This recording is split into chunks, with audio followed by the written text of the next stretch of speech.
अस्सलाम वालेकुम जी। मैं मुफ्ती फैसल जापान वाला आपकी खिदमत में हाज़िर हूँ और आज जो है हम दो सवालात को लेंगे। सबसे पहला सवाल जो आजकल बहुत ज़्यादा लोग मुझसे कर रहे हैं वो ये है कि क्या अहले किताब से निकाह जो है किसी मुसलमान का करना, मुसलमान मर्द का करना जायज़ है या नहीं।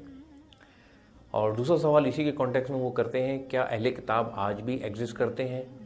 कि जो बहुत सारी चीज़ों को नहीं मानते और अहले किताब शिर्क करते हैं।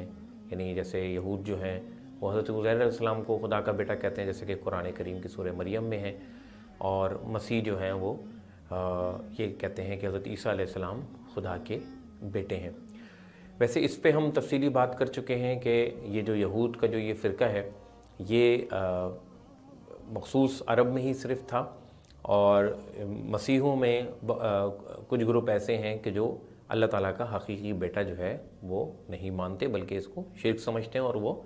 ये कहते हैं कि एक मजाजी माना मुराद लेते हैं कि जैसे हज़रत मसीह अलैहिस्सलाम ने खुदा के औसाफ उनके अंदर थे, जैसे मुर्दों को ज़िंदा करना, बीमारों को शिफा देना, कोढ़ी को सेहतयाब करना, मादरजाद अंधी को ना बीना करना, आंखें देना। तो इन औसाफ की वजह से हम खुदा का बेटा कहते हैं। कि जैसे कि मुसलमान ये कहते हैं कि इस साल 30 लाख फर्जंदान तौहीद ने हज अदा किया, तो इसका मतलब ये नहीं होता मुसलमानों का कि तौहीद के 30 लाख बेटे यानी खुदा के 30 लाख बेटे मुराद नहीं होते बल्कि तौहीद के मानने वाले। तो आज हम दो सवालात लेंगे कि सबसे पहला सवाल ये है कि क्या कुरान करीम अहले किताब से निकाह की इजाज़त देता है या नहीं देता। तो हम देखते हैं कि सूरह माइदा के अंदर अहले किताब के हवाले से काफ़ी अहकामात मौजूद हैं। सूरह माइदा की आयत नंबर 5 है जिसमें अल्लाह ताला ये फरमाते हैं, अल-यौम उहिल्ल लकुमुत तय्यिबात, कि आज के दिन तुम्हारे लिए उनका खाना पाकीज़ा चीज़ें हलाल कर दी गई हैं। व तआमुल लज़ीना ऊतुल किताब हिल्लुल लकुम, और तुम्हारे लिए अहले किताब का खाना हलाल कर दिया गया है। व तआमुहु हिल्लुल लकुम, और उनका खाना तुम्हारे लिए हलाल कर दिया गया है। वल मुहसनातु मिनल मुमिनात, और पाकदामन औरतें मुसलमानों में से, वल मुहसनातु मिनल लज़ीना ऊतुल किताब मिन क़ब्लिकुम, और पाकदामन औरतें अहले किताब में से जो तुमसे पहले थे उनसे भी तुम्हारा निकाह हलाल कर दिया गया है जबकि तुम उनको उनका महर दे दो। तो कुरान करीम जो है इस बारे में बहुत ज़्यादा वाज़े है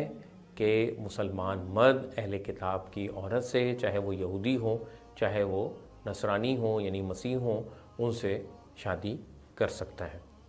अब दूसरा सवाल ये है कि क्या आज भी अहले किताब जो हैं वो एग्जिस्ट करते हैं। तो जवाब ये है कि जी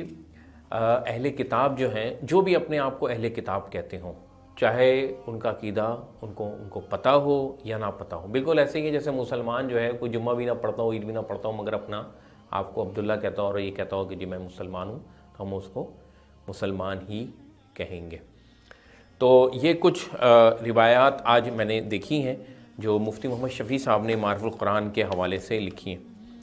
सबसे पहली बात तो ये लिखी है कि अब रहा ये मामला कि यहूद और नसारा को अहले किताब कहने और समझने के लिए क्या ये शर्त है कि वो सही तौर पर असली तौरात और इंजील पर अमल रखते हों,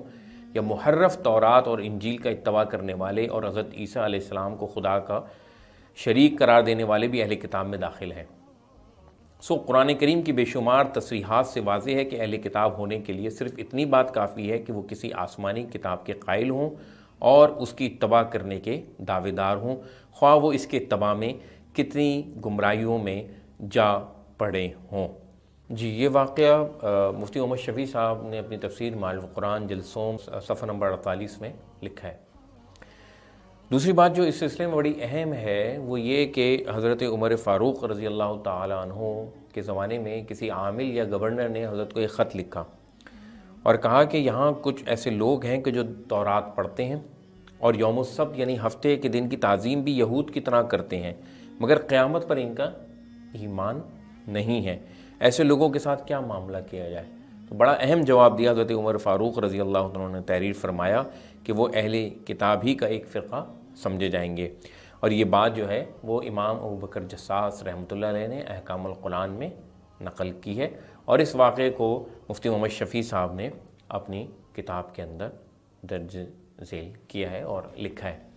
تو ناظرین، ہمیں یہ بات یہاں پہ معلوم ہوئی کہ ہمارے علماء کا، ہمارے اسلاف کا، سب کا یہ موقف رہا ہے کہ جو اہل کتاب ہوں، چاہے نام ہی کے کیوں نہ ہوں، چاہے وہ شرک ہی کرتے ہوں، کیونکہ قرآن کریم نے نہ صرف یہ کہ ان کو مشرک کہا ہے بلکہ ان کے شرک کو بھی واضح کیا ہے، مگر اس کے باوجود ان سے نکاح کرنے کی اجازت دی ہے، تاکہ دنیا کے جو معاملات ہیں، رہنے سہنے کے معاملات ہیں، جینے مرنے کے معاملات ہیں، کھانے پینے کے معاملات ہیں، یہ رواداری کے ساتھ اور امن کے ساتھ اور محبت اور بھائی چارگی کے ساتھ جو ہیں وہ چلتے رہیں۔ تو اللہ تعالیٰ ہمیں ایک دوسرے کے ساتھ اٹھنے بیٹھنے کی، کھانے پینے کی اور محبت بانٹنے کی، محبت کرنے کی اور آپس میں نفرتیں ختم کرنے کی توفیق عطا فرمائے، تاکہ ہم اپنی اس دنیا کو امن کی جگہ بنا سکیں۔ بہت شکریہ۔